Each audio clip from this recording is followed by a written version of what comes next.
Coelenterata और Cnidaria. ठीक है, सिलेंट्रेटा को सिलेंट्रेटा क्यों बोलते हैं, नाइडेरिया क्यों बोलते हैं, इसके पीछे का रीजन है ना। तो सबसे पहले अपन देखेंगे, क्या क्या देखेंगे भाई, बॉडी ऑर्गेनाइजेशन। चलिए बताइए, बॉडी ऑर्गेनाइजेशन क्या होगा। ये एक प्रकार से क्वेश्चन ही है बेटा, है ना। ये सब बेसिक अपन जो पढ़ते हैं उससे बहुत सारे क्वेश्चन सॉल्व। हाँ, कैसे होगा इसका बॉडी ऑर्गेनाइजेशन, टिश्यू लेवल का होगा। ठीक है। देन सिमेट्री कैसी होगी इसकी, मोस्ट इंपॉर्टेंट। सिमेट्री क्या होगी इसकी, जल्दी बताओ। बाइलेटरल।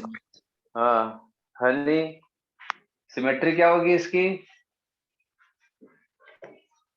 राजीव, सिमेट्री क्या होगी। बाइलेटरल, रेडियल सिमेट्री होगी। ठीक है, बहुत बार क्वेश्चन है। रेडियल,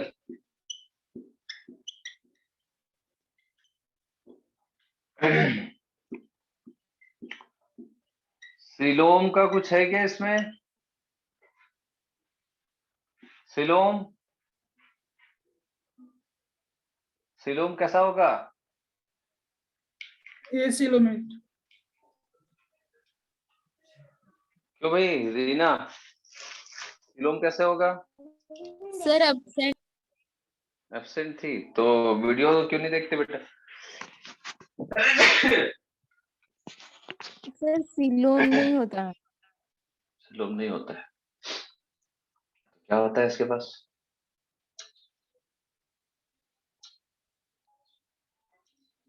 सिलोम नहीं होता तो क्या होता है।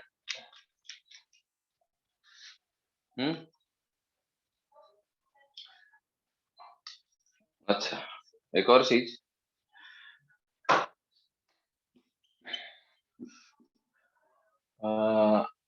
जर्म लेयर्स कितने होते हैं। सर 2।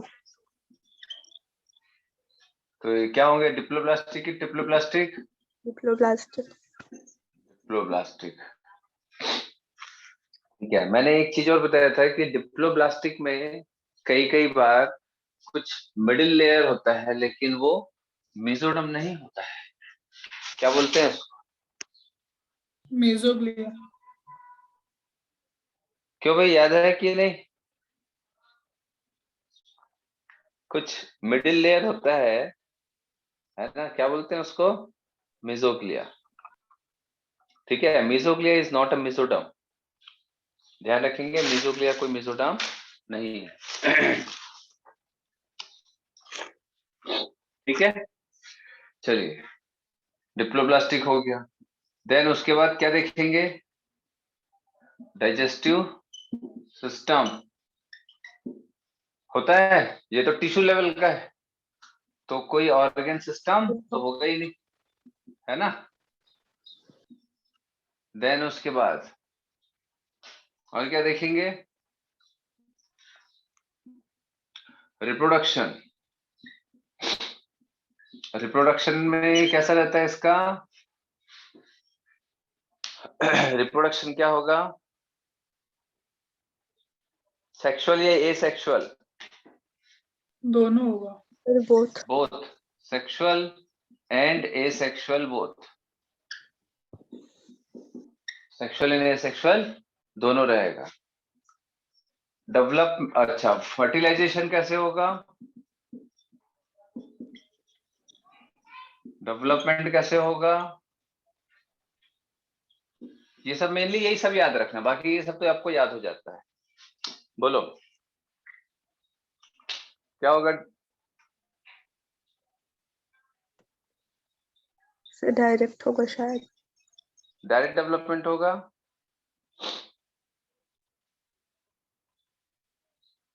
सब लार्वा के थ्रू होता है बेटा।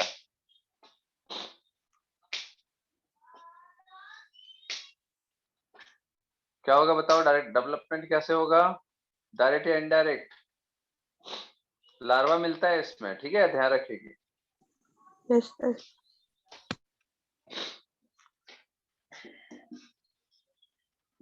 Fertilisation internal.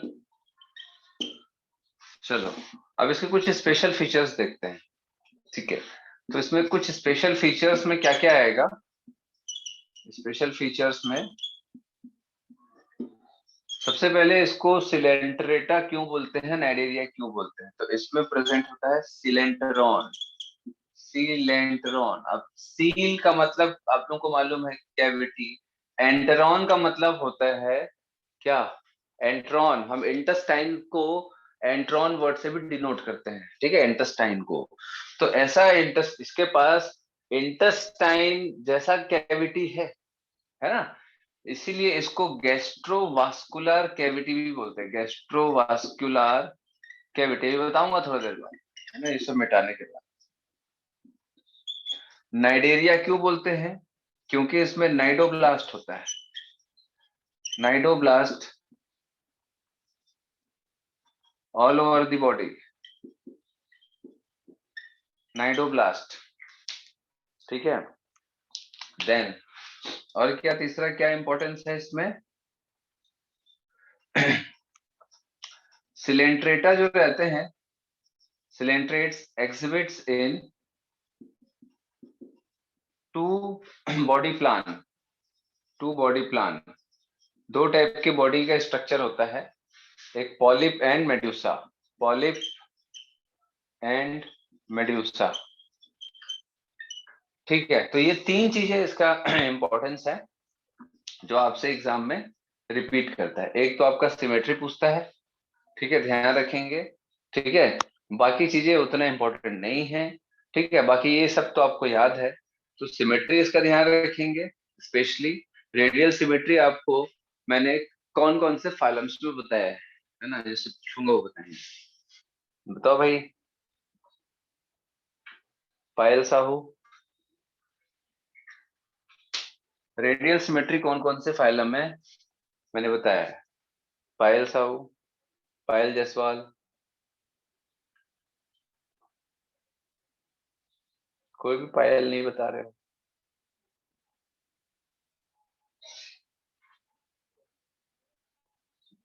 बताओ।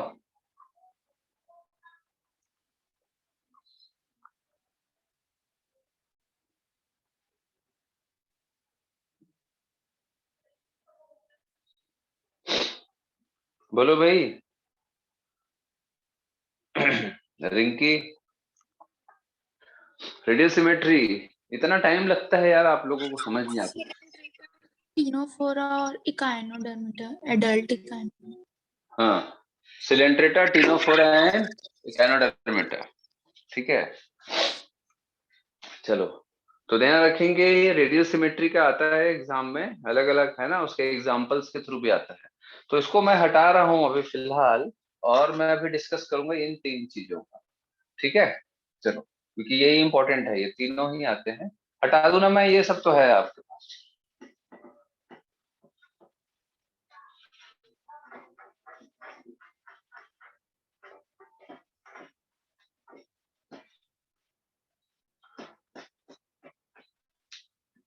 चलिए, तो अपन बात करते हैं सिलेंट्रॉन और गैस्ट्रोवास्कुलर कैविटी क्या होता है। जैसे फॉर एग्जांपल ये हाइड्रा है, जैसे फॉर एग्जांपल ये हाइड्रा है, अपन एक हाइड्रा का एग्जांपल लेते हैं, ठीक है। तो भाई इसके पास सिंगल माउथ होगा ऐसा नहीं, माउथ और एनस नहीं होता है, अलग अलग ओपनिंग नहीं होते हैं, क्योंकि ये कंप्लीट डाइजेस्टिव ट्रैक्ट नहीं पाया जाता है इसमें, ठीक है। तो एक सिंगल माउथ रहेगा, तो यहाँ से जो भी चीज जाएगा, ठीक है, अंदर जाएगा, मेनली वाटर के थ्रू ही जाता है बेटा, पानी ही जाएगा। वाटर जैसे ही जाएगा, ये जो आपको मिलेगा एक सेंट्रल कैविटी, इसी को बोलते हैं सिलेंट्रॉन। सिलेंट्रॉन, ठीक है, सिलेंट्रॉन। तो ये जो सिलेंट्रॉन है, इसके अंदर जब वाटर जाता है तो ऐसा ये सर्कुलेट करता है, ठीक है, ऐसा सर्कुलेट करता है। और वहां पर सर्कुलेट करने के दौरान इसमें जो भी फूड मटेरियल है, ऑक्सीजन है, वो इस वाटर से एब्जॉर्ब कर लिया जाता है या इनटेक कर लिया जाता है इनके टिश्यूज के द्वारा, ठीक है, समझ गए। तो इसके अंदर एक ऐसा कैविटी है, इसको हम गैस्ट्रोवास्कुलर कैविटी भी बोलते हैं। गैस्ट्रो का मतलब है, जैसे स्टमक को हम गैस्ट्रो से डिनोट करते हैं, वास्कुलर का मतलब है जहां कोई चीज फ्लो होता है, जैसे ब्लड वास्कुलर सिस्टम है, ठीक है, है ना, वैसे ही वाटर वास्कुलर सिस्टम है, तो वैसे ही यह क्या है, वास्कुलर, दैट इज गैस्ट्रोवास्कुलर। तो इस यहाँ जो स्टमक लाइक स्ट्रक्चर है, मान लो जहाँ पर फूड का डाइजेशन होगा, ठीक है, और वाटर के द्वारा जो भी फूड आएगा वो सर्कुलेट होगा, और वाटर के द्वारा जो भी ऑक्सीजन आएगा उसको भी एब्जॉर्ब किया जाएगा डिफ्यूजन के थ्रू। तो इसमें यहाँ फूड का भी डाइजेशन होता है, और साथ में इसके जो टिश्यूज होते हैं वो उस फूड को इनटेक करते हैं, और टिश्यू के अंदर भी फूड का डाइजेशन होता है। तो इसीलिए यहाँ पर डाइजेशन जो रहता है वो कैसे होगा, एक्स्ट्रा सेलुलर और इंट्रा सेलुलर दोनों। एक्स्ट्रा सेलुलर यहाँ होगा और इंट्रा सेलुलर सेल में होगा, तो डाइजेशन इसलिए एक्स्ट्रा इंट्रा दोनों टाइप का पाया जाएगा। तो ऐसा ये सर्कुलेशन पाया जाता है, इसलिए इसको सिलेंट्रेटा बोलते हैं। अब नाइडेरिया क्यों बोलते हैं, क्योंकि इसके पूरे बॉडी के सरफेस में आपको कुछ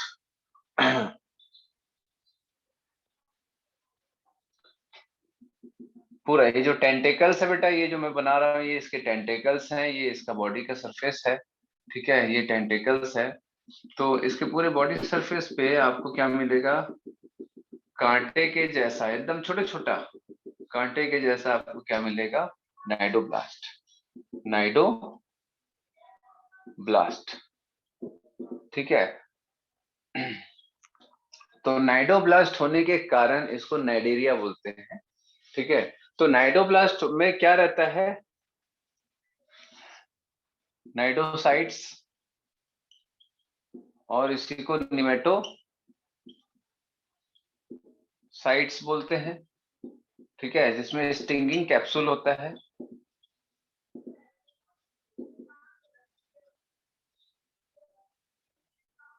स्टिंगिंग कैप्सूल, और इस स्टिंगिंग कैप्सूल में क्या रहता है बेटा, टॉक्सिक भरा हुआ रहता है, फिल्ड विथ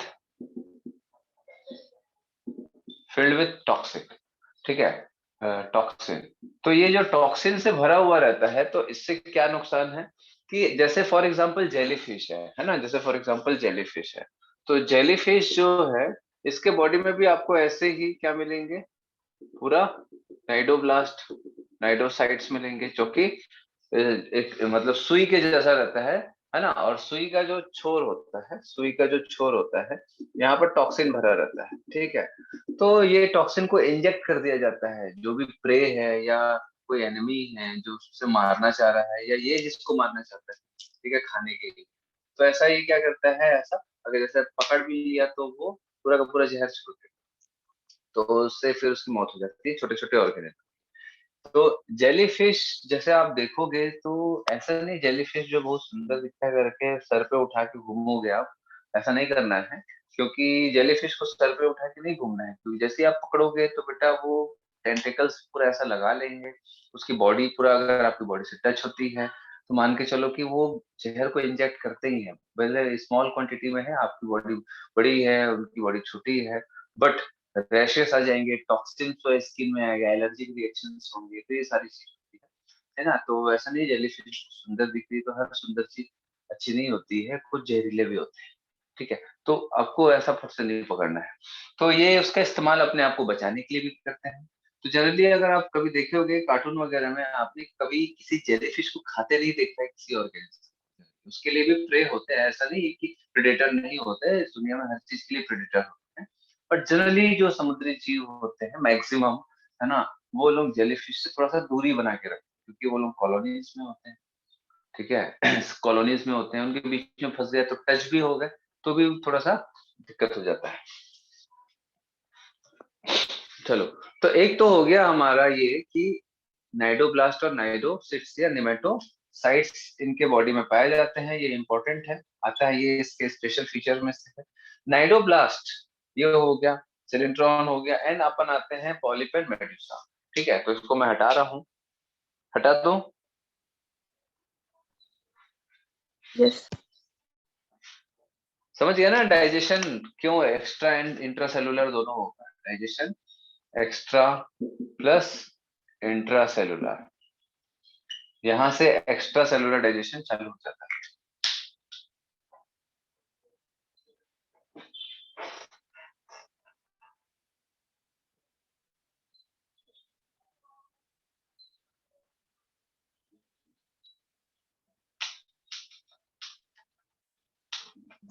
सर वो लास्ट में क्या लिखता है?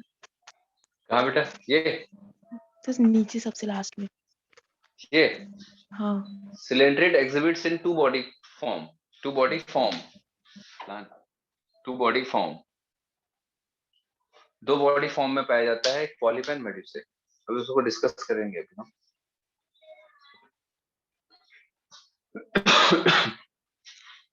चलिए,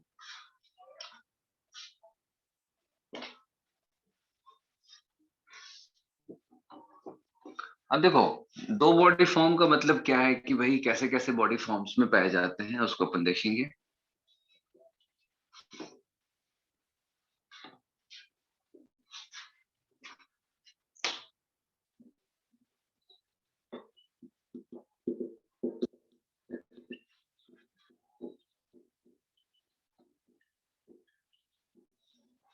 पहला है पॉलिप, दूसरा है मेड्यूसे। ठीक है, तो पॉलिप और मेड्यूसे में दो तीन अंतर जानना बहुत जरूरी है। पॉलिप जो रहता है वो सिलेंड्रिकल होता है, सिलेंड्रिकल फॉर्म का होता है, और ये अम्ब्रेला लाइक, अम्ब्रेला लाइक, ठीक है, अम्ब्रेला लाइक। दूसरा पॉलिप जो रहता है वो एसेक्सुअल रिप्रोडक्शन करता है, और मेड्यूसे जो रहते हैं वो सेक्सुअल रिप्रोडक्शन करते हैं। ठीक है।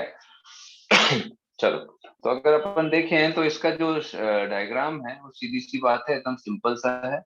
सिलेंड्रिकल फॉर्म हमारा अभी मैंने बताया था, ये क्या है भाई? ये बोलो, क्या एग्जांपल दिया था? हाइड्रा।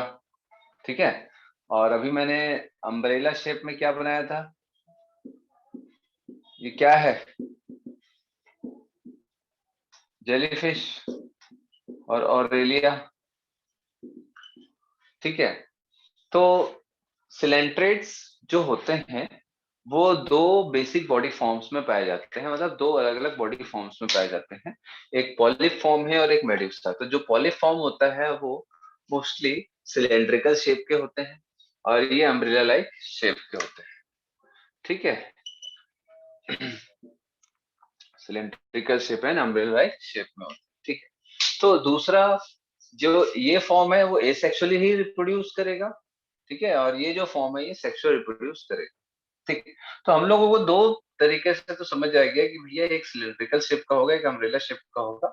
उसमें एक एग्जांपल ये है, उसमें एक एग्जांपल ये है, और ऐसा नहीं है कि बस दो ही एग्जांपल है, बहुत सारे एग्जांपल्स होते हैं, आपके सिलेबस में ज्यादा नहीं है। ठीक है, लेकिन कुछ ऐसे ऑर्गेनिजम्स होते हैं जो ये दोनों फॉर्म्स में पाए जाते हैं, कुछ ऐसे ऑर्गेनिजम्स भी होते हैं जो ये दोनों फॉर्म्स में पाए जाते हैं। ठीक है, दोनों फॉर्म्स में मतलब एक साथ तो नहीं पाया जाएगा, है?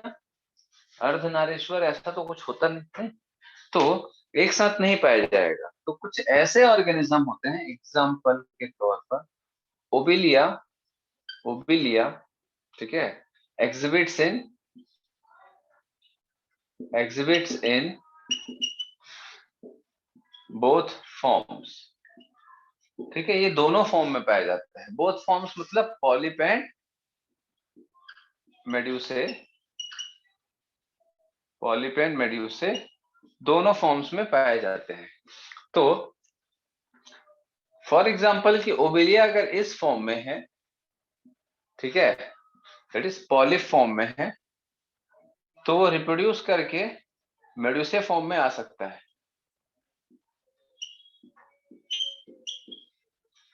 यस, मैं जेलीफिश बना रहा हूँ, इसका ये मतलब नहीं है कि वो हाइड्रा से जेलीफिश बन जाएगा, है ना, ध्यान से समझना। मैं ये समझाने के लिए बता रहा हूँ पॉलिप फॉर्म एंड मेड्यूसे। तो इसका ये मतलब नहीं है कि हाइड्रा से वो जेलीफिश बन जाएगा और जेलीफिश से हाइड्रा बन जाएगा, नहीं, ऐसा नहीं होगा। तो चलो तो देखते हैं कि कैसा होगा। तो पॉलिप से वो मेड्यूसा भी बन जाता है, और मेड्यूसा से वो पॉलिप के फॉर्म में भी आ जाता है रिप्रोडक्शन के थ्रू। तो अगर पॉलिप अगर रिप्रोड्यूस करेगा, पॉलिप अगर रिप्रोड्यूस करके मेड्यूसे फॉर्म में जाएगा, ठीक है, तो वो किस टाइप से रिप्रोडक्शन करेगा? पहला ये है ना, दूसरा ये है। तो ये पॉलिप से मेड्यूसे फॉर्म में जाने के लिए किस टाइप का रिप्रोडक्शन करेगा, सेक्सुअल या एसेक्सुअल? asexual एसेक्सुअल रिप्रोडक्शन करेगा, ठीक है, एसेक्सुअल। और मेड्यूसे से पॉलिप में जाने के लिए सेक्सुअल रिप्रोडक्शन करेगा। अब इसको समझना जरूरी है, क्यों? क्योंकि भैया पॉलिप हमेशा, मैंने बताया, एसेक्सुअली रिप्रोडक्शन करेगा। तो मेड्यूसा अगर किसी दूसरे फॉर्म में कन्वर्ट होगा थ्रू द रिप्रोडक्शन, तो भाई ये रिप्रोडक्शन करता कैसे है? तो सेक्सुअल, तो सेक्सुअली रिप्रोड्यूस करके ये एसेक्सुअल फॉर्म में है, और एसेक्सुअली रिप्रोड्यूस करके पॉलिप फॉर्म सेक्सुअल फॉर्म में आएगा। तो ये दो अलग अलग फॉर्म में चेंज करते रहते हैं, को कभी पॉलिप फॉर्म में आएंगे, कभी मेड्यूसे, कभी पॉलिप, कभी मेड्यूसे, दैट इज कभी एसेक्सुअल जनरेशन, कभी सेक्सुअल जनरेशन। तो ये इसलिए इस टाइप के प्रोसेस को हम बोलते हैं अल्टरनेशन ऑफ जनरेशन। इसको बोलते हैं हम अल्टरनेशन ऑफ जनरेशन, मतलब जनरेशन चेंज कर रहा है, और इसी को बोलते हैं मेटाजेनेसिस। ठीक है, इसी को बोलते हैं अपन मेटाजेनेसिस। ये इंपॉर्टेंट है, मेटाजेनेसिस बहुत बहुत इंपॉर्टेंट है, वेरी वेरी इंपॉर्टेंट है मेटाजेनेसिस। दिख रहा है, नहीं दिख रहा है? ये दिख रहा है ना? ठीक है, चलो।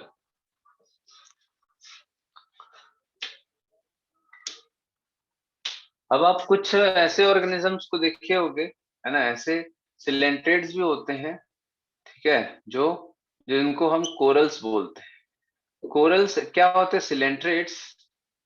सिलेंट्रेट्स होते हैं with calcium carbonate deposition in body.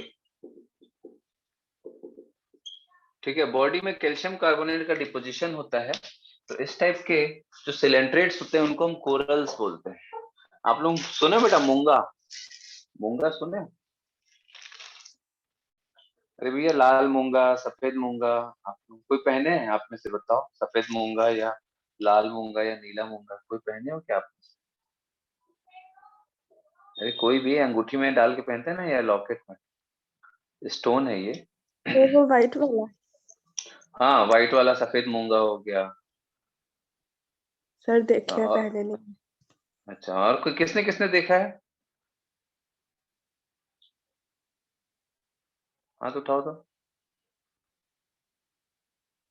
हम्म, महाराज लोग जब बेचते हैं, है ना, तो जब उनको बेचा जाता है, कई बार जैसे अपन मंदिर मंदिर जाते हैं, तो पंडित जी जो लोग मस्त वहां पर बेचते हैं, तो बोलते हैं हिमालय से लाए हैं।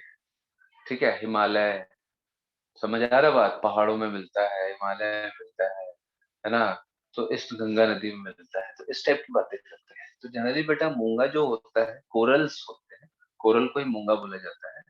तो ये क्या है? ये सिलेंट्रेट्स की डेड बॉडी होती है, जो डिपॉजिट होती जाती है समय के साथ डेड बॉडी के ऊपर। भाई ये मर गया, अब इसमें कैल्शियम कार्बोनेट है, तो धीरे धीरे क्या होता है, ये हार्ड होते जाता है, इसकी डेड बॉडी, मतलब एक के बाद एक मरते जाएंगे, तो वो पूरा हार्ड होते जाता है। तो पूरा कोरल रीफ बनता है, पूरा एक पहाड़ समुद्र में। तो वहां पर आपको रेड ब्लू ऐसा धीरे धीरे धीरे धीरे डिपोजिशन होते जाएगा बेटा। तो प्रेशर के कारण, टेम्परेचर के कारण क्या हो जाता है कि वो स्टोन और हार्ड होते जाता है और एकदम पत्थर जैसा हो जाता है। तो ये एक्चुअल में कोई पहाड़ वहाड़ में नहीं मिलता है, ये समुद्र में मिलता है, कोरल रीफ्स में पाया जाता है, अलग अलग कलर्स। ठीक है।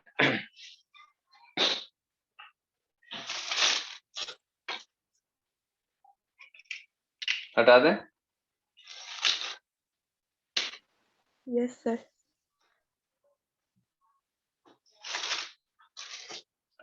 लक्षद्वीप मालूम है किसी को? लक्षद्वीप कोई गया है? लक्षद्वीप कोई गया है? सर नाम सुने गए नहीं है सर। नाम सुने हैं। बहुत सुंदर सुंदर कोरल रीफ्स पाए जाते हैं बेटा लक्षद्वीप।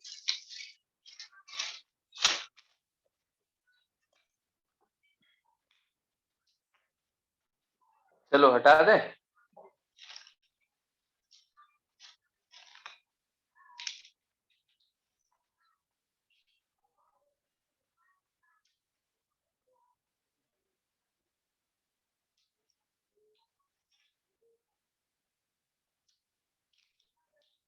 हटा दे।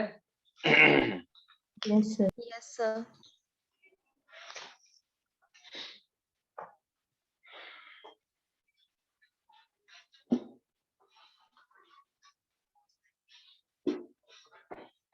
इनवर्टिब्रेट से ही सबसे ज्यादा क्वेश्चन आते हैं बेटा, ध्यान रखना है ना। सबसे ज्यादा क्वेश्चन इनवर्टिब्रेट से पूछे जाते हैं, वर्टिब्रेट से बहुत ज्यादा क्वेश्चन नहीं आता है शुरू से। एग्जाम मतलब 20-25 साल से अगर आप देखोगे पैटर्न को, इनवर्टिब्रेट से काफी, क्योंकि बहुत ही डिसिमिलैरिटीज है ना, हर फाइलम में बहुत डिसिमिलैरिटीज है, तो उसी को बेस बना के क्वेश्चन बनाया जाता है।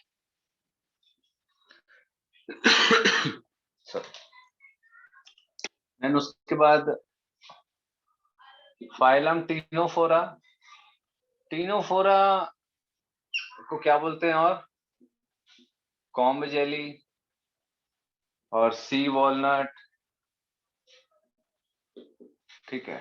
तो इसके क्या क्या फीचर्स है, अब सिमेट्री सिलो में सब आप लोग पढ़ चुके हो, ठीक है। तो 2-3 चीजें बस इसको ध्यान रखना है। क्या क्या भैया, इसमें बायोल्यूमिनेसेंस होता है ना, बहुत बार आता है बायो इल्यूमिनेसेंस। बायोल्यूमिनेसेंस क्या होता है बेटा, बॉडी ग्लो करती है, बॉडी ग्लो करती है। अगर किसी लिविंग ऑर्गेनिज्म की बॉडी जब ग्लो करती है, उसको, उस प्रोसेस को हम बायो इल्यूमिनेसेंस बोलते हैं, ठीक है। और कौन से एनिमल में आप देखे हो ऐसा, बताओ भाई, और किसी एनिमल में देखे हो क्या, आर्ची? No sir. नहीं देखे हो? जुगनू नहीं देखे, जुगनू? यस सर, देखिए। क्यों क्यों बोलते हैं जुगनू उसको? सर वो लाइटिंग करता है, तो लाइटिंग मतलब क्या हो रहा है, बॉडी क्या है, ग्लो कर रहा है ना, ग्लो कर रहा है।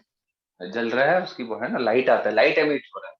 तो अगर कोई लिविंग ऑर्गेनिज्म लाइट एमिट कर रहा है, लिविंग ऑर्गेनिज्म की बॉडी से लाइट एमिट होता है, तो उस प्रोसेस को हम बायोइल्यूमिनेसेंस बोलते हैं। तो समझ आ रहा है, तो इसलिए इसका इंपॉर्टेंस। देन दूसरा कॉम्ब प्लेट्स होते हैं इसमें, कॉम्ब प्लेट्स, तो ये 2-3 वर्ड है बस, कॉम्ब प्लेट्स होते हैं, जहां से बहुत सारे, जैसे अगर इसकी बॉडी देखें तो ऐसे बहुत सारे ऐसे आपको कॉम्ब प्लेट्स मिलेंगे, ऐसे कॉम्ब प्लेट्स मिलते हैं, ठीक है, जिससे ऐसे टेंटिकल्स निकले हुए रहते हैं। ठीक है, सी वॉलनट, सी गूसबेरी, कॉम्ब जेली, ये सब इसको बोला जाता है। बहुत ज्यादा इसका उतना कुछ खास इंपॉर्टेंस नहीं। इसका एग्जांपल बस ध्यान रखना है। देन नेक्स्ट आते हैं मोस्ट इंपॉर्टेंट, फ्लैटी एलिमेंट्स।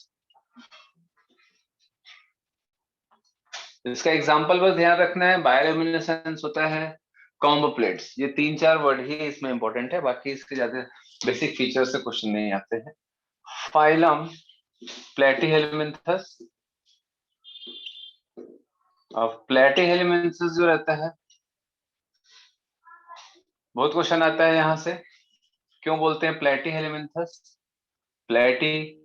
प्लेटिव का मतलब समझते हो, प्लेटिव, प्लेटिव, प्लेटिव का वर्ड का मतलब होता है फ्लैट, ठीक है, फ्लैट, है ना। हेलमिन्थस वॉर्म, किस टाइप का है ये एनिमल, फ्लैट वॉर्म, ठीक है। तो किस टाइप का ये फ्लैट फॉर्म है, तो ये डोर्सो वेंट्रली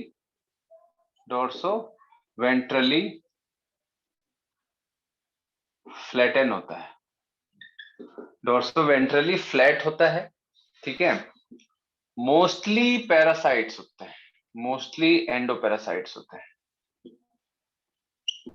जैसे आप लोगों को मालूम होगा tape warm, liver fluke, blood fluke, ये सब बॉडी के अंदर पाए जाते हैं। तो मोस्ट ऑफ द ऑर्गेनिज्म जो होते हैं प्लेटीहेलमिन्थस के, वो एंडोपैरासाइट्स होते हैं। एंडोपैरासाइट मतलब जो बॉडी के अंदर पाए जाते हैं, ऐसा पैरासाइट्स के फॉर्म, ठीक है। देन इसकी सिमेट्री क्या होगी, बोलो, सिमेट्री बायोलेटरल। बायलेटरल। तो फर्स्ट बायलेटरल सिमेट्री स्टार्ट होता है ना, फर्स्ट बायलेटरल सिमेट्री।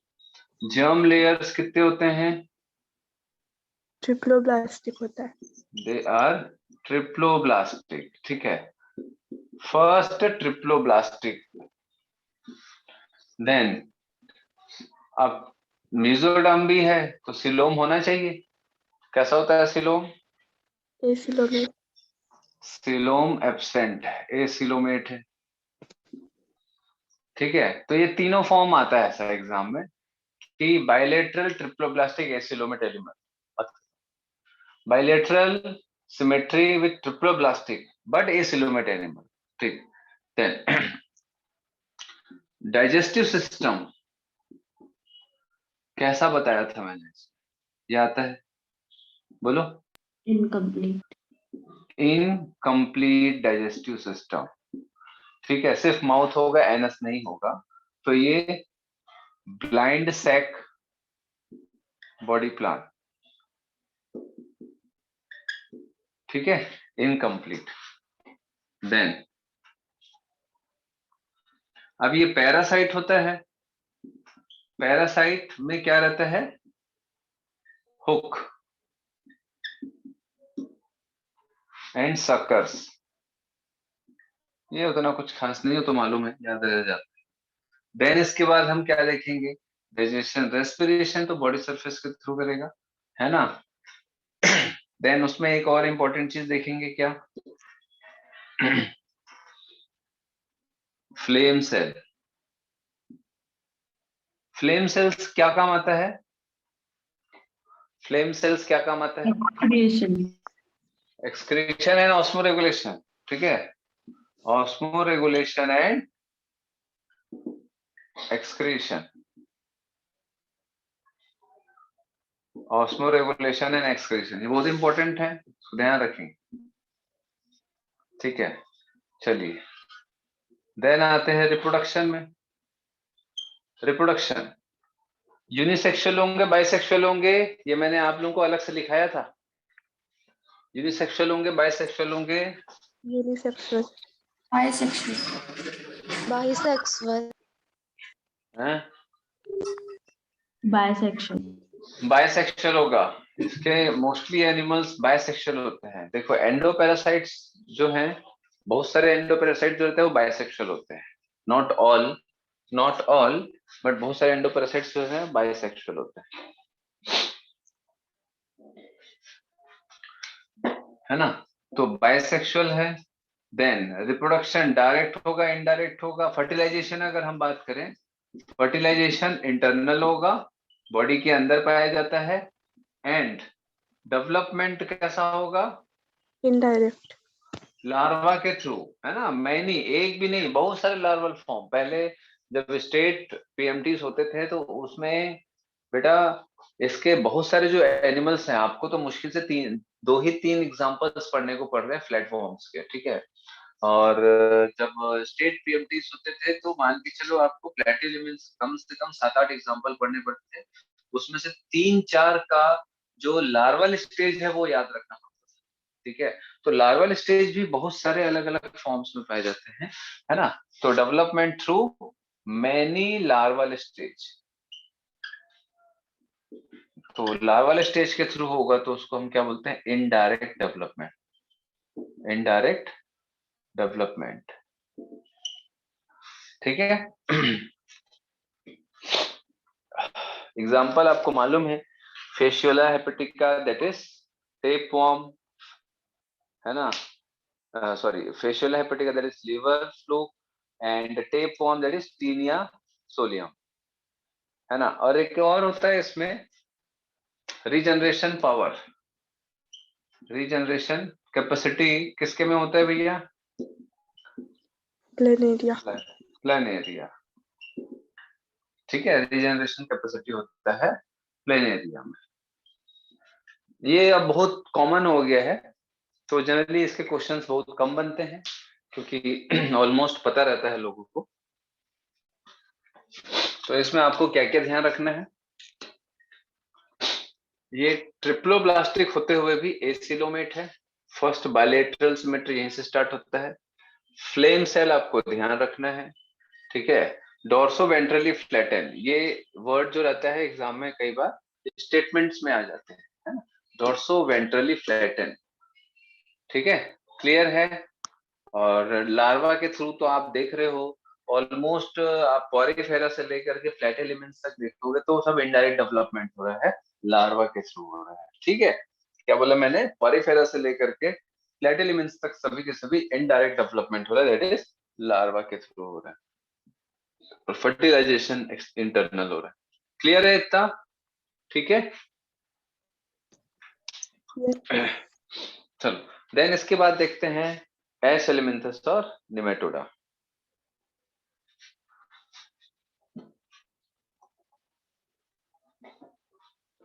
देखो बेसिक पढ़ने के बाद इसमें सिर्फ कुछ कुछ इंपॉर्टेंट फीचर ही हमको पढ़ने पड़ते हैं। इसमें से क्या चीजें मैंने नहीं बताया है, बोलो? ठीक है, मैंने ऑलमोस्ट लगभग सभी चीजें, कुछ कुछ स्पेशल फीचर्स को छोड़ दें, है ना, तो ऑलमोस्ट बहुत सारी चीजें जो है मैंने बेसिक फीचर पढ़ाते पढ़ाते आपको बताया है इसमें से। जैसे बाइसेक्सुअल, तो मैंने उस समय एग्जांपल्स बताया था आपको, टीनिया, लिवर फ्लू के एग्जांपल दिए थे, है ना, जो कि इस चैप्टर के एग्जांपल है। तो वहां से आपको एक आइडिया होगा कि बाइसेक्सुअल है ना, ध्यान रखना है सब। तो बेसिक जो फीचर जो मैंने आपको पढ़ाया है, समझाया है, उसको अच्छे से पढ़ना है।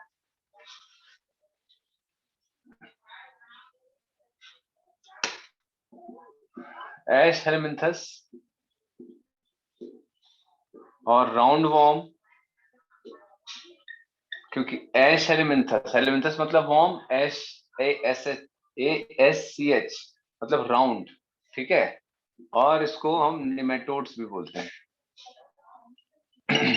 चलो, तो अब इसके कुछ कुछ खासियत अगर देखें, पहले तो अपन बेसिक देख लेते हैं। तो बॉडी प्लान कैसा होगा इसका,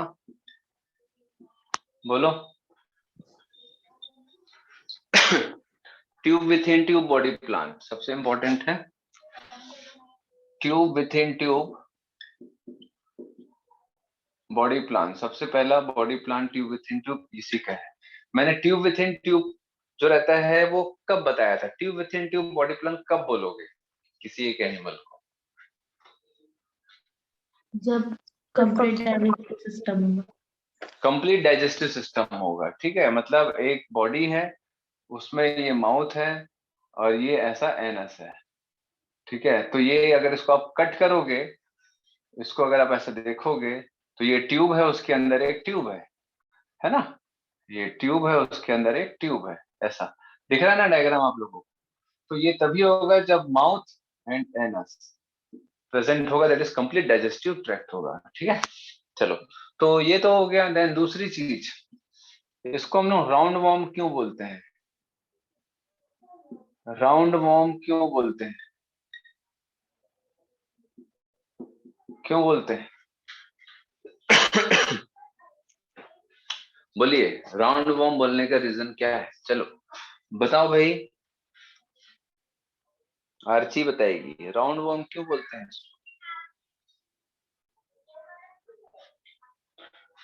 बताओ भाई आर्ची, याशिका। सर ये सर्कुलर होता है इसलिए राउंड वॉर्म बोलते हैं। कैसे मतलब गोल रहता है ये? सर सर्कुलर इसका क्रॉस सेक्शन, सर इसका क्रॉस ऐसा? सेक्शन, नो सर ऐसे इसका क्रॉस सेक्शन ये सर्कुलर देखो, है। हाँ, इसको, इसकी बॉडी को जैसे हम कट किए, कट करने के बाद अगर हम देखेंगे तो इसकी बॉडी ऐसा राउंडेड पाई जाती है, ठीक है। तो बॉडी का जो क्रॉस सेक्शन है, इसको काटोगे तो जैसे मान के चलो ये एक पेन है, ये एक वॉर्म है ना, जैसे ये एक पेन है, तो इस पेन को अगर मैं काटूंगा ऐसा, काटने के बाद अगर मैं देखूंगा तो मुझे इस पेन का क्रॉस सेक्शन कैसे दिखेगा? राउंडेड। तो वैसे ही ये जो वॉर्म होता है, उसको अगर हम कट करते हैं तो उसका बॉडी का क्रॉस सेक्शन राउंडेड दिखता है, इसलिए इसको राउंड वॉर्म बोलते हैं, है ना। ऐसा ये वो घुमावदार नहीं होता है ना, ध्यान रखेंगे। कभी कभी ये भी क्वेश्चन आता है कि राउंड वॉर्म को राउंड वॉर्म क्यों बोलते हैं, है ना, स्टेटमेंट वाइज क्वेश्चंस में आ जाता है। Because cross section of body is circular. चलिए, देन उसके बाद हम बात करते हैं कि इसमें किस टाइप का बॉडी ऑर्गेनाइजेशन होता है। बॉडी ऑर्गेनाइजेशन कैसा है इसका? बॉडी ऑर्गेनाइजेशन है ऑर्गन सिस्टम। ऑर्गेन सिस्टम या ऑर्गेन लेवल या टिश्यू लेवल क्या है? ऑर्गेन लेवल नहीं होगा, ऑर्गेन सिस्टम लेवल होगा। यहां से ऑर्गेन सिस्टम लेवल स्टार्ट होगा। Then symmetry, bilateral, bilateral symmetry होगा। Coelom, Pseudo-coelomates. मोस्ट इंपॉर्टेंट, ठीक है, मोस्ट इंपॉर्टेंट सूडो सिलोमेट, मैंने उस समय बताया था, बहुत इंपॉर्टेंट है। एक लौता ऑर्गेनिज्म है या एक लौता फाइलम है जो सूडो सिलोमेट रखता है ना, जिसमें सूडो सिलोम पाया जाता है, इसीलिए ये इंपॉर्टेंट है। पूरे एनिमल किंगडम में आपको फॉल्स सिलोम, ठीक है, आपको फॉल्स सिलोम जो है वो इसी फाइलम में मिलेगा, इसीलिए ये इतना इंपॉर्टेंट है बस, ठीक है। देन उसके बाद डाइजेस्टिव सिस्टम Complete. कंप्लीट होगा तभी tube within tube body plan है, कंप्लीट माउथ एंड एनस के साथ में। Then excretory system, excretion and osmoregulation कैसे करेगा? रेनेट सेल और एच शेप्ड सेल, ये बताया था मैंने आप लोगों को, ठीक है। देन रिप्रोडक्शन, रिप्रोडक्शन में ये यूनिसेक्सुअल होते हैं या बाइसेक्सुअल होते हैं? देखो मैंने अभी तक आप लोगों को ऑलमोस्ट जितना बताया है, पॉरीफेरा यूनिसेक्सुअल था कि बाइसेक्सुअल था? Bisexual. Coelenterate, Bisexual. बाइसेक्सुअल था सिलेंट्रेट?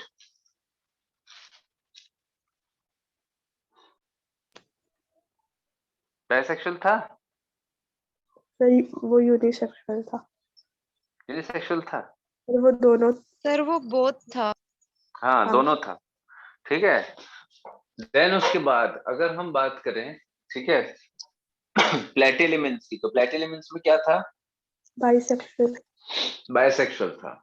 यहाँ पर आपको क्या मिलेगा बेटा? यूनिसेक्सुअल एनिमल में मिलेंगे, है ना, एंड बाइसेक्सुअल एनिमल में मिलेंगे, मतलब ऐसे ऑर्गेनिज्म जो एकदम प्योरली यूनिसेक्सुअल है, ऐसे ऑर्गेनिज्म जो आपको प्योरली बाइसेक्सुअल मिलेंगे। तो unisexual and bisexual both, unisexual. अब यूनिसेक्सुअल का एग्जांपल आपको बिल्कुल ध्यान रखना है, एस्केरिस, मोस्ट इंपॉर्टेंट, ठीक है। एंड बाइसेक्सुअल का एग्जांपल क्या होगा? बोलो।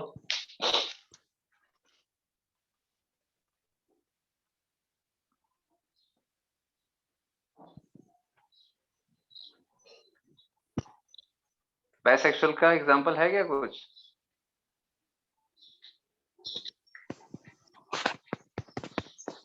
आप लोग अगर डायग्राम देखोगे, आप लोग अगर डायग्राम देखोगे, ठीक है, एनसीईआरटी का, तो उसमें आपको दो अलग अलग बॉम्ब्स मिल रहा है, एक मेल और एक फीमेल। देखो डायग्राम, दो अलग अलग बॉम्ब्स मिलेंगे, एक मेल और एक फीमेल, दिख रहा है? Yes sir.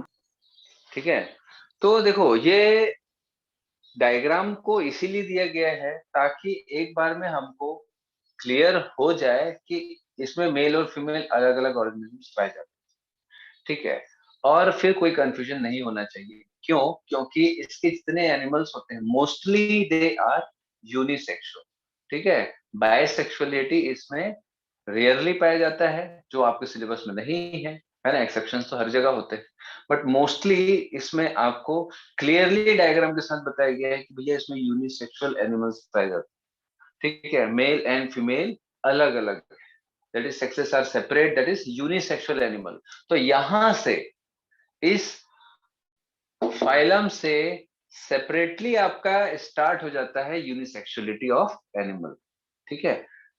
निमेटोड से या एश एलिमेंथस से आपको यूनिसेक्सुअलिटी स्टार्ट हो जाता है। अब जैसे कि आप इसके बाद अगर आप देखोगे एनालिडा, तो एनालिडा में यूनिसेक्सुअल एनिमल्स हैं, है ना, लेकिन कुछ कुछ एग्जांपल आपको बाइसेक्सुअल को मिलेगा।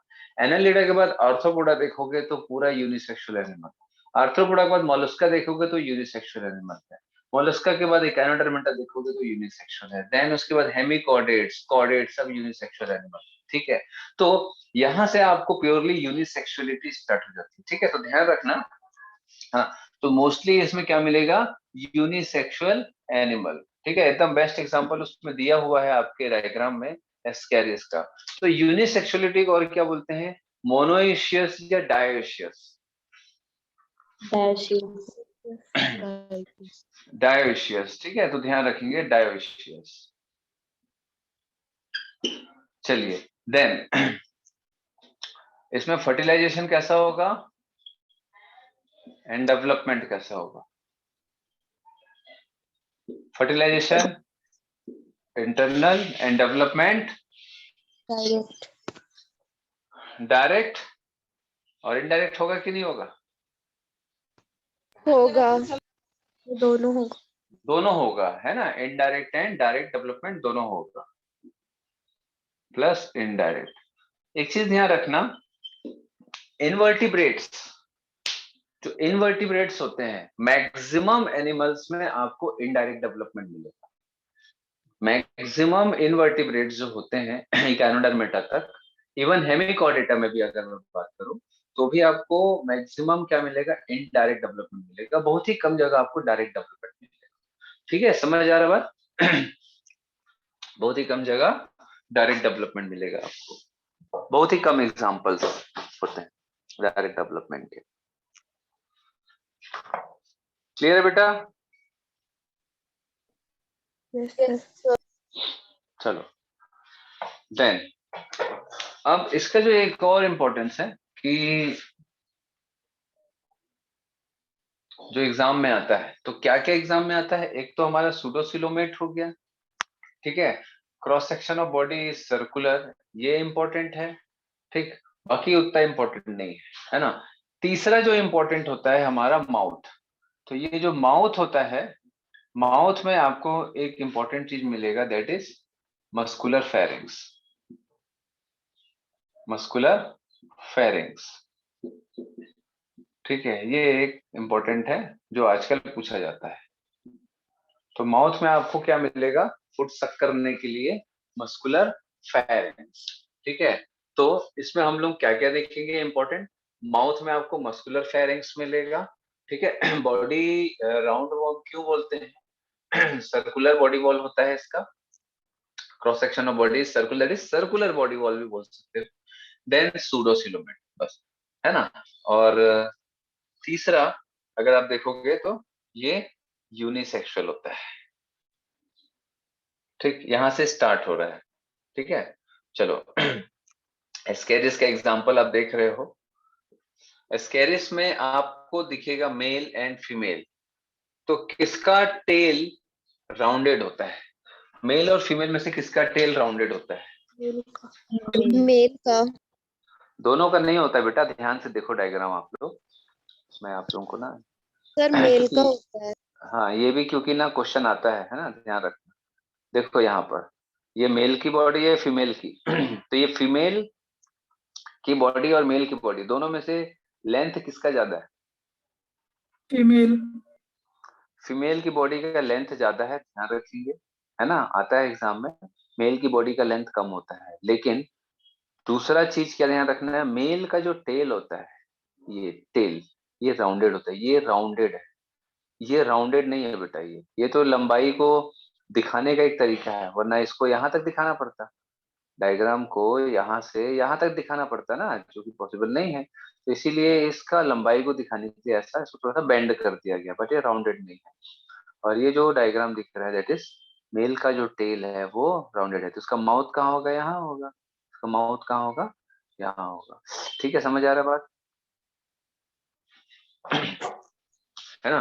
तो ध्यान रखेंगे, मेल का जो टेल होता है वो राउंडेड होता है, और फीमेल की बॉडी जो रहती है वो इलोंगेटेड होता है देन मेल। क्लियर है, समझ आ रहा है क्या क्या क्वेश्चन अपने को आता है ना, कैसे क्वेश्चन पूछते हैं, क्या क्या इंपॉर्टेंस। चलो अब मैं हटा रहा हूं इसको।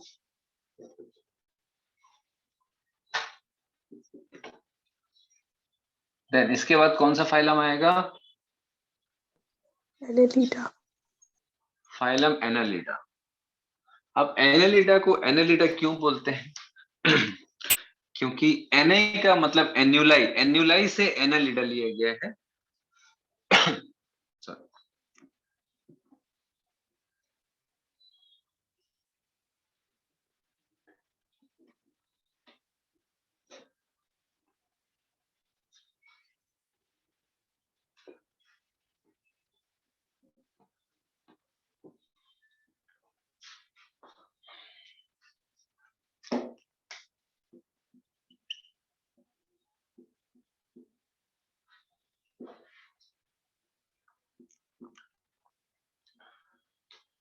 अब अगर एनालिडा की अगर आप बॉडी देखोगे तो आपको बहुत सारे क्या मिलेंगे बेटा? Ring like structure.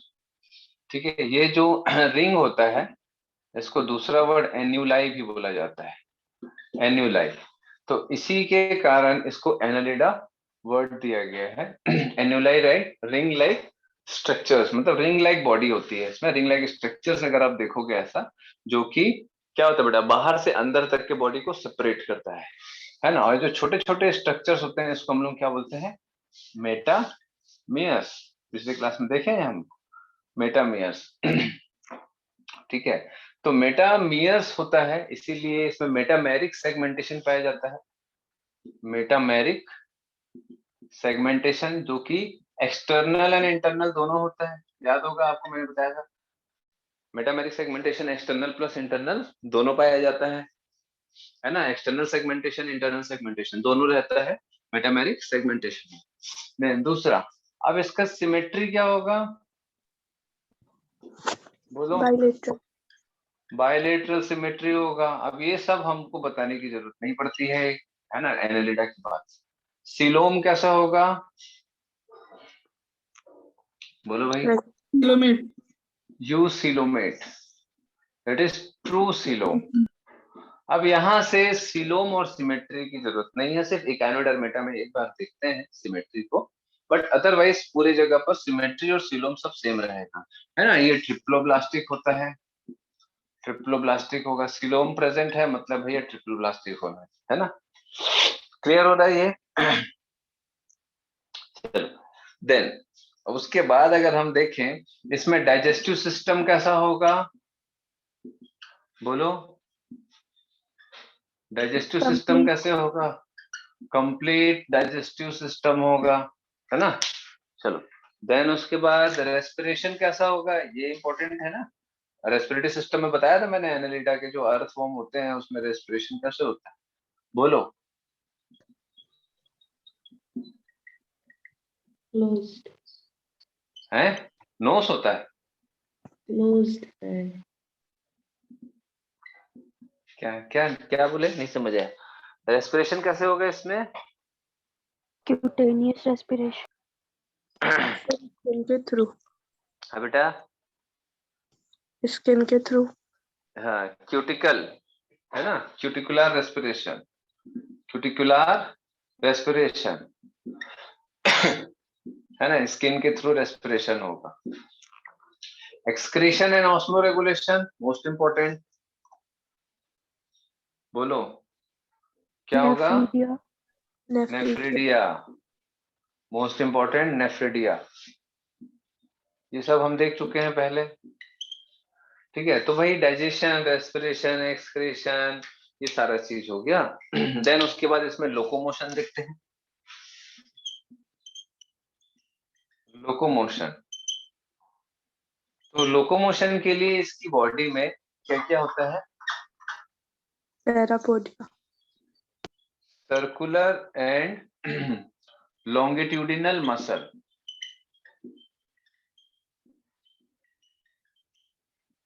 And parapodia. Parapodia जो रहता है वो स्विमिंग में हेल्प करता है। और पैरापोडिया हर अर्थवॉर्म में नहीं पाया जाएगा, सॉरी, हर एनालिट्स में नहीं पाया जाएगा, ध्यान रखिए। पैरापोडिया हर जो है एनालिट्स में नहीं पाया जाएगा, आपको स्पेशली मिलेगा नेरिस में। ठीक है, स्पेशली मिलेगा नेरिस में। नेरिस क्या होता है बेटा? नेरिस क्या है? ये एक्वेटिक कनखजूरा।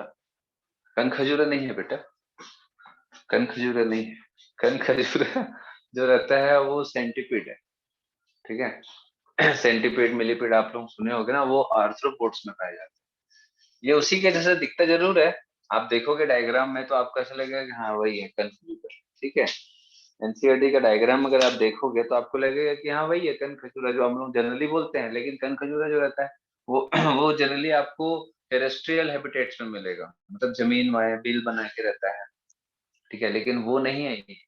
नेरिस जो रहता है ये आपको एक्वेटिक मिलेगा, ठीक है, एक्वेटिक एनालिड है ये, एक्वेटिक फॉर्म है होता है एक्वेटिक। तो एक्वेटिक फॉर्म होने के कारण भैया इसको स्विमिंग की जरूरत पड़ेगी, स्विमिंग के लिए पैरापोडिया का इस्तेमाल करता है, ठीक है। तो इसकी बॉडी में जनरली सर्कुलर लॉन्गिट्यूडिनल मसल होता है लोकोमोशन के लिए, इन ऑल एनालिड्स, सभी एनालिड्स में पाए जाएंगे। तो मसल है मसल है, पैर हुए तो अच्छी बात है। पैरा का मतलब होता है क्या? सराउंडिंग। पोडिया का मतलब होता है लेग्स। तो बॉडी के सराउंडिंग में लेग्स पाए जाते हैं, इसलिए इसको parapodia. Then locomotory organ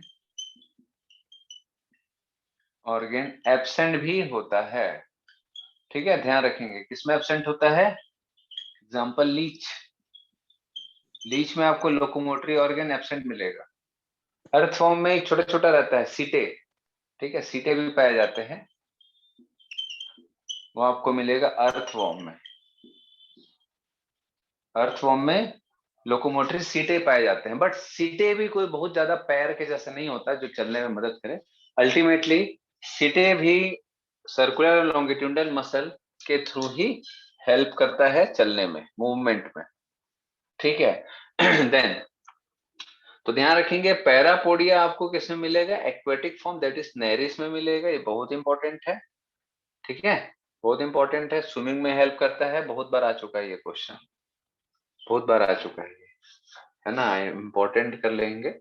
then Leach में आपको कोई भी लोकोमोटरी ऑर्गन नहीं मिलेगा क्योंकि ये पैरासाइट होता है, तो एक बार चिपक गया बस, सकर्स होते हैं इसमें, हुक्स सकर्स ये सब पाए जाते हैं, ठीक है, क्लियर हो रहा है।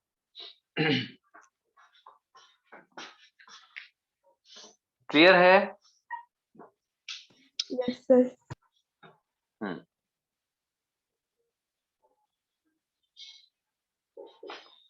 देन इसमें देखेंगे बेटा रिप्रोडक्शन। अब रिप्रोडक्शन भी इसका इंपॉर्टेंट है, ध्यान रखेंगे, रिप्रोडक्शन इंपॉर्टेंट है। तो यूनिसेक्सुअल एंड बायसेक्सुअल दोनों टाइप के एनिमल पाए जाएंगे।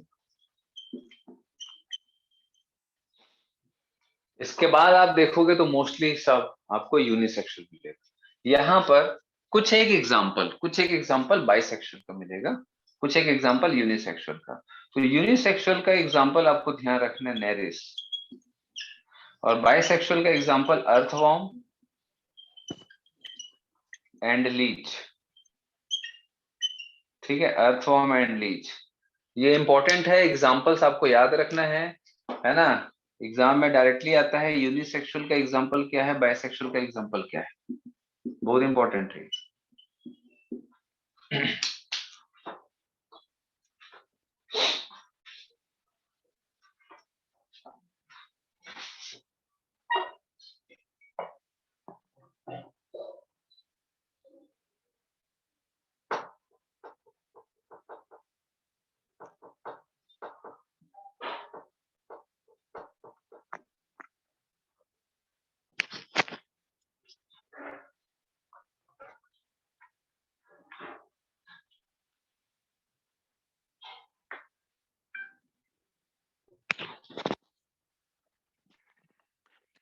हटा दें।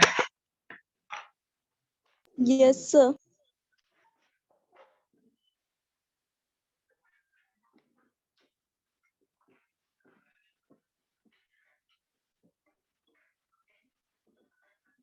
जो मैं इंपॉर्टेंट करके लिख रहा हूँ ना बेटा, उसको शॉर्ट नोट्स में डाल देना, ठीक है। जो इंपॉर्टेंट मैं कर रहा हूँ ना, मतलब हार्डली मैं तीन पॉइंट के आसपास, है ना, 3 से 4 पॉइंट ही हर एक में इंपॉर्टेंट बता रहा हूँ कि ये इंपॉर्टेंट है, उसको आप लोग शॉर्ट नोट्स में डाल देना या उसको अलग से ना एक छोटा सा पेज बना के लिख लेना पूरा एनिमल किंगडम का, और उस पेज को एनसीईआरटी के साथ चिपका लेना या अपना शॉर्ट नोट्स में रख लेना, ठीक है।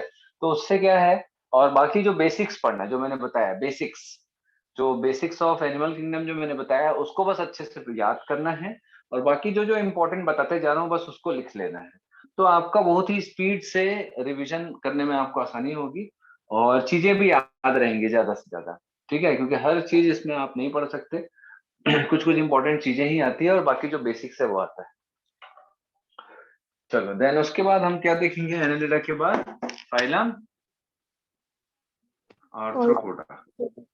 अब आर्थ्रोपोडा का मतलब क्या, आर्थ्रो का मतलब जॉइंट्स, पोडा का मतलब लेग्स, तो इसका मतलब क्या हुआ, जॉइंटेड लेग्स, ठीक है। तो ये एनिमल ऐसे हैं जिसमें जॉइंटेड लेग्स मिलेगा।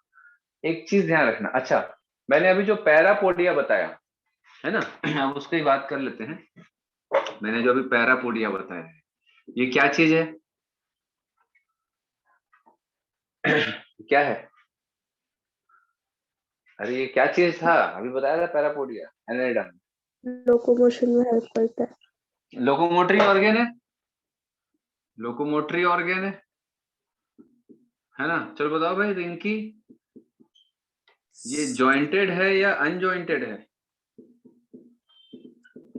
अनजॉइंटेड है ना, तो ध्यान रखेंगे ये अनजॉइंटेड है, इस टाइप के क्वेश्चन आते हैं है ना। तो ये jointed appendages, jointed legs start कहाँ से हुआ है भैया, आर्थ्रोपोड से, इसलिए इसका नाम ही जॉइंटेड लेग्स है, ठीक है।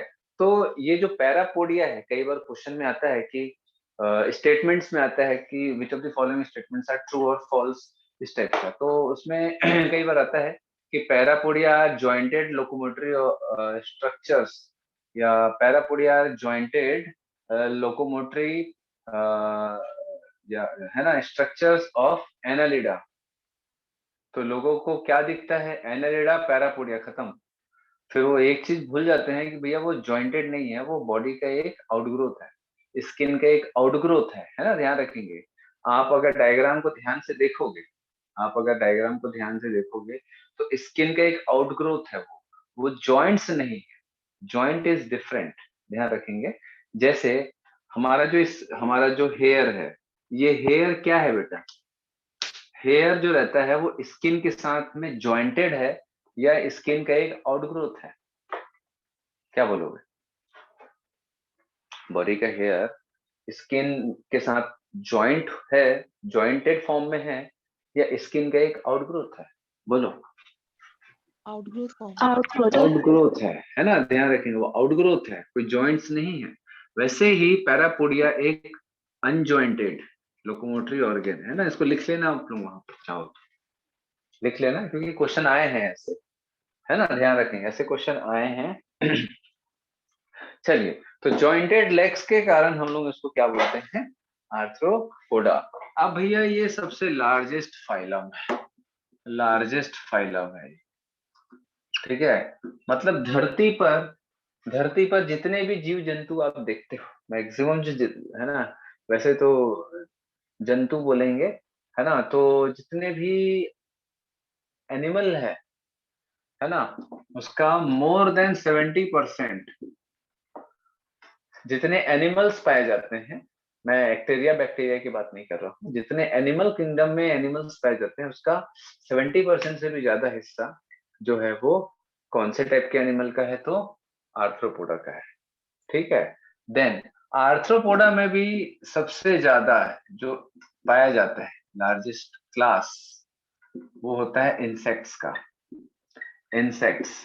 तो आर्थ्रोपोडा मतलब अगर मैं बात करूं कि ये आर्थ्रोपोडा है, ये आर्थ्रोपोडा है सारा का सारा, ठीक है, अभी ध्यान देना। जैसे ये पूरा एनिमल्स है, ये पूरा एनिमल्स है, तो एनिमल्स में एनिमल्स में अगर मैं बात करूं तो पूरा का पूरा ये जो 70% है ना, ये बाकी अदर एनिमल्स हो गया, अदर एनिमल्स हो गया, अदर एनिमल्स हो गए, ठीक है। और ये हमारा हो गया क्या, आर्थ्रोपोडा, ठीक है। ये हो गया हमारा आर्थ्रोपोडा, ये पूरा यहां से लेके यहां तक।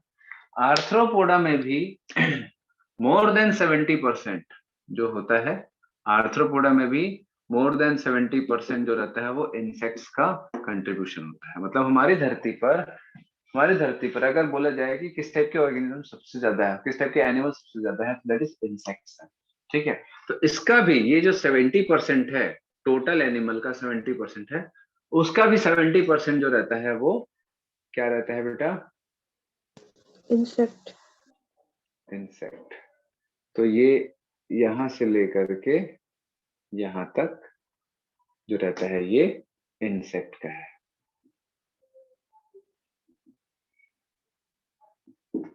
इंसेक्ट है। समझ आ रहा है आप लोगों को? तो अब अगर आप देख रहे हो ये पूरा एनिमल है, तो लगभग लगभग इस दुनिया में जितने एनिमल हैं उसका आधे से ज्यादा इंसेक्ट है। ऐसे ही हुआ ना भैया, ये पूरा एनिमल का है, ये अदर एनिमल का है, ये पूरा आर्थ्रोपोड्स का है। आर्थ्रोपोड में भी इतना बाकी आर्थ्रोपोड है और बाकी इतना ये पूरा इंसेक्ट है। तो लगभग आप देख रहे हो मोर देन 50% पूरा इंसेक्ट्स हो गया। ये ग्राफ इधर देखो, ये जो पाई चार्ट है इधर, तो मोर देन 50% जो रहता है वो इंसेक्ट का हो गया। समझ आ रहा है आप लोगों को? ठीक है। तो पूरा एनिमल में है ना, पूरे एनिमल में आधा या उससे थोड़ा ज्यादा, आधा या उससे ज्यादा इंसेक्ट्स पाए जाते हैं हमारी दुनिया में। क्लियर है ये? Largest phylum, largest class is insect. Then तो इंसेक्ट को अगर हटा दोगे तो उससे क्या होगा? अगर मैं आपको बोलूं कि इंसेक्ट्स को हटा देंगे अगर हम इस दुनिया से, तो उससे क्या फर्क पड़ेगा? बताओ भाई। इकोसिस्टम बैलेंस नहीं होगा।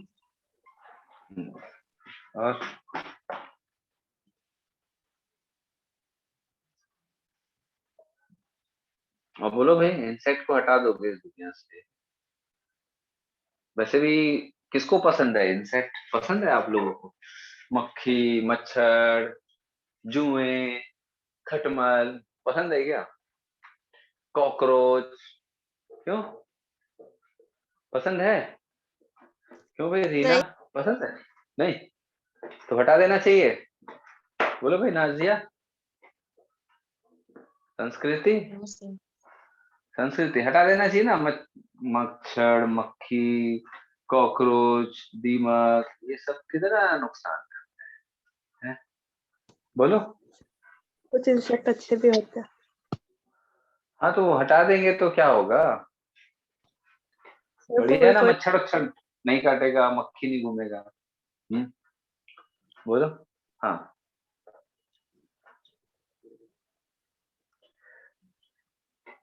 आवाज नहीं आ रही भाई संस्कृति की। बेटा अगर आप इंसेक्ट्स को हटा दोगे इस दुनिया से, तो मान के चलो कि हम भी नहीं रहेंगे, ठीक है। अगर आप इंसेक्ट्स को हटा दिए इस दुनिया से, तो हम भी नहीं बचेंगे। ऐसा क्यों? कौन बताएगा? इस दुनिया से अगर इंसेक्ट्स को हटा दिए तो ह्यूमन बीइंग खत्म हो जाएंगे। सर पॉलिनेशन नहीं होगा। पॉलिनेशन नहीं होगा बेटा। ह्यूमन बीइंग्स जो होते हैं वो मोस्टली किस टाइप के वेजिटेशन पे डिपेंड करते हैं? एंजियोस्पर्म्स। हम लोग एंजियोस्पर्म्स पे डिपेंडेंट होते हैं। किस टाइप के वेजिटेशन पे? एंजियोस्पर्म्स पे डिपेंडेंट होते हैं, ठीक है। और मोस्ट ऑफ द जो प्लांट्स हैं दे आर एंजियोस्पर्म्स। बड़े बड़े प्लांट्स आप देखते हो, आप बड़े बड़े ट्री देखते हो, सब एंजियोस्पर्म्स हैं। समझ आ रहा बात? और ठीक है, ऑक्सीजन मिल रहा है नहीं मिल रहा है वो एक सेकेंडरी है, ठीक है, क्योंकि मोस्ट ऑफ द ऑक्सीजन तो ओशियन से आता है, ठीक है, जो एंजियोस्पर्म्स नहीं है। बट हमारा जो खाना है, हम चावल खाते हैं, गेहूं खाते हैं, बाजरा खाते हैं, भुट्टा खाते हैं, समझ आ रहा बात, ठीक है। और सब्जियां खाते हैं, फ्रूट्स खाते हैं, ऑल आर एंजियोस्पर्म्स। तो भैया एंजियोस्पर्म जो फ्लावरिंग प्लांट होते हैं उनको हम एंजियोस्पर्म्स बोलते हैं, फ्लावरिंग प्लांट्स के लिए जो पॉलिनेशन करते हैं, फ्लावरिंग प्लांट का पॉलिनेशन होगा तभी तो बेटा फ्रूट्स और वेजिटेबल्स उगेंगे, तभी तो वो प्लांट रिप्रोड्यूस करके दूसरा प्लांट बनेगा, तभी तो हम उसको खाएंगे, कंज्यूम करेंगे, जिंदा रहेंगे। तो एंजियोस्पर्म्स अगर खत्म हो जाएंगे because of lack of pollination, pollination नहीं होगा तो भैया कैसे फ्लावर और रिप्रोडक्शन कैसे होगा प्लांट का? विदाउट रिप्रोडक्शन हर एक प्लांट की स्पीशीज खत्म हो जाएगी। तो इस दुनिया में मोस्ट ऑफ द पॉलिनेशन जो होता है वो इंसेक्ट्स के द्वारा होता है, और उसमें भी सबसे ज्यादा अगर होता है वो बीज के द्वारा होता है। डिफरेंट टाइप के जो बीज होते हैं ना, है ना, बीज, BEES, बीज, जो हनी बी वाला जो बी होता है उसके द्वारा होता है। तो इंसेक्ट्स को अगर हम हटा दिए इस दुनिया से तो मान के चलो बेटा कि पॉलिनेशन खत्म, तो इंसान का भी अस्तित्व खत्म हो जाएगा। तो इस दुनिया में हर चीज कहीं ना कहीं जुड़ा हुआ है ना। कुछ लोग समझते हैं, कुछ लोग नहीं समझते हैं, इसीलिए हम नेचर को बर्बाद करते हैं, इकोसिस्टम को डिस्टर्ब करते हैं। ठीक है, इस दुनिया में सबसे खराब, आपको मालूम है इस दुनिया में सबसे खराब अगर प्रकृति का कुछ देन है, प्रकृति ने अगर कोई चीज की उत्पत्ति की है तो सबसे खराब क्या है? ह्यूमंस। सबसे ह्यूमन, नेचर का सबसे खराब अगर मैं बोलूंगा उत्पत्ति या उसको या कोई चीज डेवलप अगर किया है नेचर ने तो वो ह्यूमंस है। क्योंकि ह्यूमंस उसी नेचर को खराब करते हैं जिस नेचर में वो पलते बढ़ते हैं, खाते हैं, पीते हैं, जिस नेचर से उनको खाना पीना मिलता है, उसी नेचर को ही वो पूरा डिस्ट्रॉय करते हैं, खत्म करते हैं। ठीक है, तो हम इस दुनिया के बहुत ही सुंदर एनिमल में से नहीं है, हम इस दुनिया के सबसे अच्छे एनिमल्स में से हैं, बशर्ते हम नेचर को खराब ना करें, हम नेचर के लिए कुछ करें। ठीक है, लोग करोड़ों रुपए खर्च कर रहे हैं मार्स पे जाने के लिए, चांद पे जाने के लिए, ये बहुत अच्छी बात है, आप टेक्नोलॉजीज डेवलप करो, बट हम उसके चक्कर में अपने नेचर को बर्बाद करते हैं। ठीक है चलिए, तो एनालिडा में हो गया। अब इसकी जो बॉडी होती है वो दो टाइप की होती है टू बॉडीड फॉर्म, है ना, and three bodied form, three body form. अब टू बॉडी फॉर्म का मतलब बेटा इसके दो पार्ट्स होंगे, दो बॉडी पार्ट्स होंगे, पार्ट्स बोल सकते हो, two body part and three body part. ठीक है, तो जनरली जो थ्री बॉडी पार्ट होता है वही आपके में दिया हुआ है। तो उसमें क्या क्या मिलता है? हेड एक पार्ट हो गया, थोरैक्स एक पार्ट हो गया, एंड एब्डोमेन एक पार्ट हो गया। ठीक है, किसी किसी का टू बॉडी पार्ट होता है जिसमें हेड प्लस थोरैक्स मिल करके एक बॉडी बनाते हैं, सेफेलोथोरैक्स प्लस एब्डोमेन, तो ये दो बॉडी फॉर्म हो गया, दो body part, three body part हो गया। तो थ्री बॉडी पार्ट आपके सिलेबस में इसीलिए दिया गया है क्योंकि मोस्टली जो इंसेक्ट्स होते हैं, ठीक है, मोस्टली जो इंसेक्ट्स होते हैं वो थ्री बॉडी पार्ट के होते हैं। ठीक है, इंसेक्ट्स। और इसका जो एग्जांपल है इसको आपको ध्यान रखना है, इसका जो एग्जांपल है उसको ध्यान रखना है, लाइक क्रैब, स्कॉर्पियन, स्पाइडर, ये सब। ठीक है, क्रैब, स्कॉर्पियन, स्पाइडर, प्रॉन, ये सब क्या है बेटा? प्रॉन, ये सब टू बॉडी पार्ट, इसके हेड और थोरैक्स, ठीक है, वो जुड़े हुए रहते हैं। जैसे आप एग्जांपल के तौर पर देखोगे भाई, कोई एक चींटी का हेड आप अलग से देख सकते हो, फिर उसका एक बॉडी अलग से देख सकते हो, फिर उसका एक एब्डोमेन अलग से देख सकते हो। ठीक है, तो ये ऐसा आपको ऐसा दिखेगा, समझ आ रहा बात है ना? ये ऐसा, ये एंटीना है, तो इसका आप तीन बॉडी आराम से देख सकते हो, हेड, थोरैक्स एंड एब्डोमेन। ठीक है, लेकिन अगर आप देखे होगे बिच्छू को, स्कॉर्पियन को या क्रैब को, तो उसका हेड और थोरैक्स फ्यूज रहता है, आपको अलग से पता नहीं चलता। ठीक है, अगर स्कॉर्पियन देखोगे तो उसका टेल आपको दिखा होगा जो कि उसका एब्डोमेन है, हेड और थोरैक्स फ्यूज रहता है, तो वो दो बॉडी फॉर्म है। ठीक है, तो ध्यान रखेंगे जो आपके सिलेबस में मेनली वो थ्री बॉडी फॉर्म का रहता है एनिमल्स।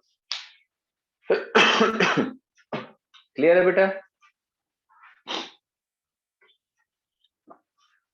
चलिए, देन उसके बाद अब हम इसमें डाइजेशन, रेस्पिरेशन, क्या बोलते हैं, सिमेट्री, सीलोम, ये सब हमको बोलने की जरूरत नहीं है।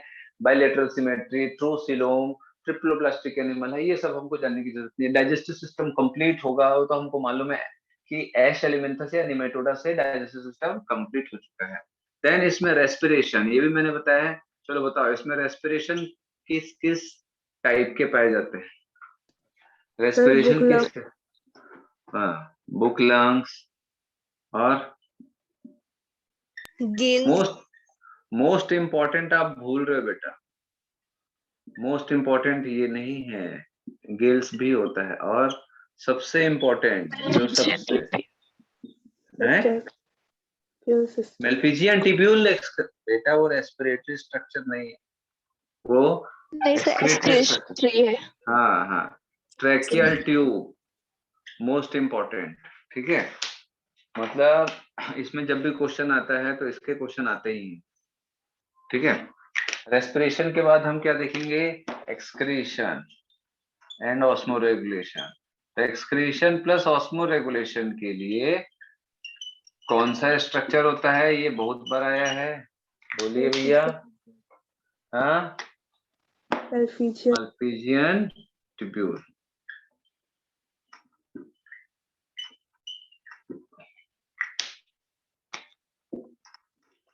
ये ध्यान रखेंगे, ये ध्यान रखेंगे, ठीक है। रेस्पिरेशन, एक्सक्रीटरी स्ट्रक्चर, ये दोनों बहुत बार आता है बेटा, है ना, 50 बार रिपीट हो चुका है। चलिए, देन उसके बाद रिप्रोडक्शन की बात कर लेते हैं। रिप्रोडक्शन तो ये कैसे होगा? यूनिसेक्सुअल होगा, बायसेक्सुअल होगा? यूनिसेक्सुअल होंगे बेटा इसके ऑर्गेनिज्म, ठीक है, इसके एनिमल यूनिसेक्सुअल होंगे। फर्टिलाइजेशन इंटरनल होगा। डेवलपमेंट कैसा होगा? डेवलपमेंट कैसा होगा, बोलो। सर डायरेक्ट इनडायरेक्ट दोनों हो सकता है। डायरेक्ट इनडायरेक्ट दोनों होगा। जैसे कि इनडायरेक्ट में लार्वा के थ्रू मच्छर के लार्वा पाए जाते हैं, आपको मालूम है, मक्खियों के लार्वा पाए जाते हैं। तो इनडायरेक्ट डेवलपमेंट होगा एंड डायरेक्ट डेवलपमेंट भी होगा। बहुत सारे ऑर्गेनिज्म होते हैं जो डायरेक्ट डेवलपमेंट करते हैं, है ना, जैसे एक्वेटिक आर्थ्रोपोड्स वगैरह हो गए, प्रॉन, क्रैब, ये सब डायरेक्ट डेवलपमेंट होते हैं, ठीक है, ध्यान रखेंगे। प्रॉन, क्रैब, एक्वेटिक आर्थ्रोपोड्स होते हैं जो, लाइक प्रॉन, क्रैब, ये डायरेक्ट डेवलपमेंट होता है। स्कॉर्पियन, स्पाइडर्स, ये सब डायरेक्ट डेवलपमेंट होते हैं, है ना।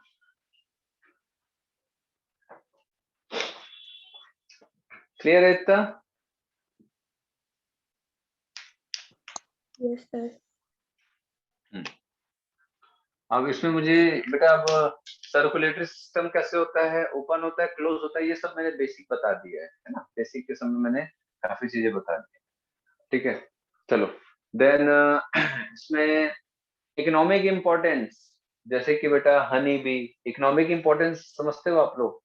मतलब ऐसे एनिमल जो इकोनॉमिकली हमारे लिए इम्पोर्टेंट है। इकोनॉमिकली का मतलब जिससे हमको फायदा हो रहा है, पैसे कमा रहे हैं, ठीक है।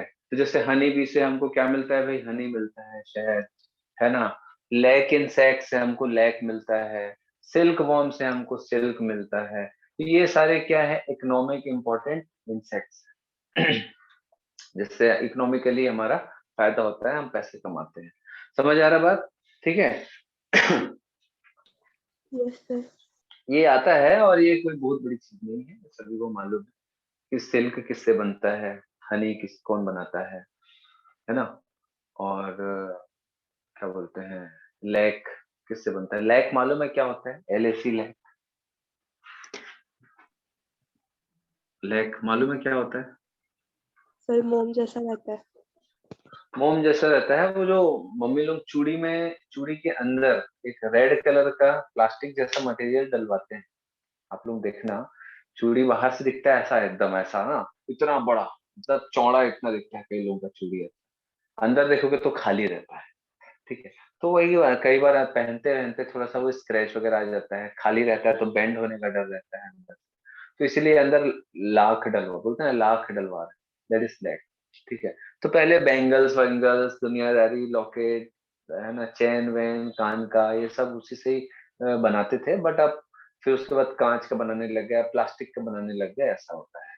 ठीक है, तो हनी हनी जो रहता है वो किसका प्रोडक्ट है, प्लांट प्रोडक्ट है या फिर हनी बी का प्रोडक्ट है? हनी बी का। Honey bee. Honey is a product of plant. ठीक है, ध्यान रखेंगे, honey is a plant product. हाँ, तो फिर हनी बी क्या करता है? तो हनी बी क्या करता है? हनी बी सिर्फ उसको हनी में कन्वर्ट करता है, लेकिन होता वो प्लांट ही प्रोडक्ट है, क्योंकि प्लांट फूल के रस को क्या करते हैं बेटा, वो लोग पीते हैं, अपने फेरिंग्स में जमा करके रखते हैं, वो लोग कंज्यूम नहीं करते हैं।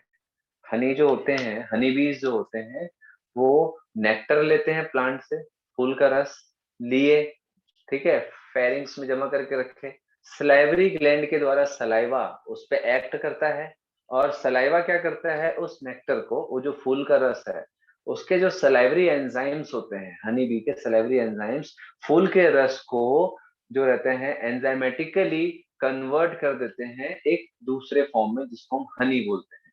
तो एक्चुअल में हनी बनाने का जो मकसद होता है वो होता है उनको लंबे समय तक के स्टोर करके रख सके एज अ फूड।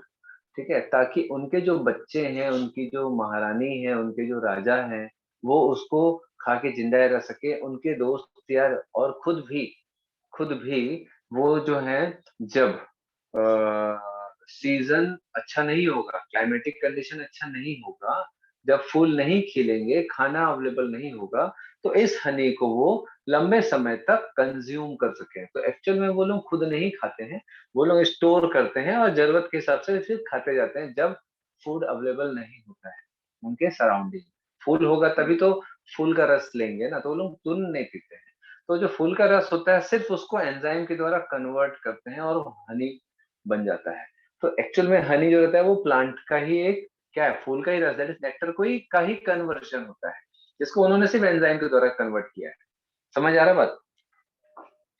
ठीक है। तो ये आता है कई बार plant, the products of plant, not a honey bee. ठीक है, सिल्क जो रहता है वो किसका प्रोडक्ट है, प्लांट का या सिल्क वॉर्म? सिल्क वर्म का। वो सिल्क वॉर्म का प्रोडक्ट है, क्योंकि वो उसके सलाइवरी ग्लैंड से निकलता है सिल्क।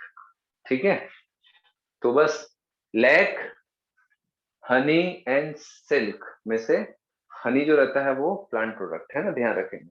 चलो फिर बाकी मैं नेक्स्ट क्लास में डिस्कस करूंगा बेटा। अच्छा, इसमें एक लिविंग फॉसिल है, एक लिविंग फॉसिल है। एग्जाम्पल अगर आप देखोगे, ठीक है, लिमुलस, लिमुलस, किंग क्रैब, ये एक लिविंग फॉसिल है। लिविंग फॉसिल क्या होता है? फॉसिल का मतलब पता होगा, डेड रिमेन्स, या उसके कोई भी इम्प्रेशंस है, या उसकी डेड बॉडी पड़ी हुई है और हमको मिल गया है, और उसके कोई भी ऑर्गेनिज्म, मतलब उसकी कोई भी स्पीशीज अब जिंदा नहीं, जैसे डायनासोर की स्पीशीज जिंदा नहीं है ना, तो उसके जो भी डेड रिमेन्स हैं, जो भी बचा खुचा पार्ट है, उसको हम फॉसिल्स बोलेंगे। ठीक है, लेकिन लिविंग फॉसिल क्या है? तो ऐसा ऑर्गेनिज्म जो हजारों लाखों करोड़ों साल पहले जब भी इस धरती पे बना था, उस समय से लेके आज तक उसमें कोई चेंजेस नहीं आया है, और वो अपनी स्पीशीज में इकलौता है, अपनी स्पीशीज में इकलौता है, और उसमें कोई चेंजेस नहीं हुआ है, जैसा का वैसा ही अभी भी प्रेजेंट है। ठीक है, और वो सिंगल स्पीशीज है, और भी उसके कोई स्पीशीज नहीं, और नहीं पाए जाते हैं, उसके सब स्पीशीज भी नहीं पाए जाते हैं। उस टाइप के ऑर्गेनिज्म को हम लिविंग फॉसिल बोलते हैं। ठीक है, चलो फिर बाकी नेक्स्ट क्लास में अपन करते हैं। Thank you very much.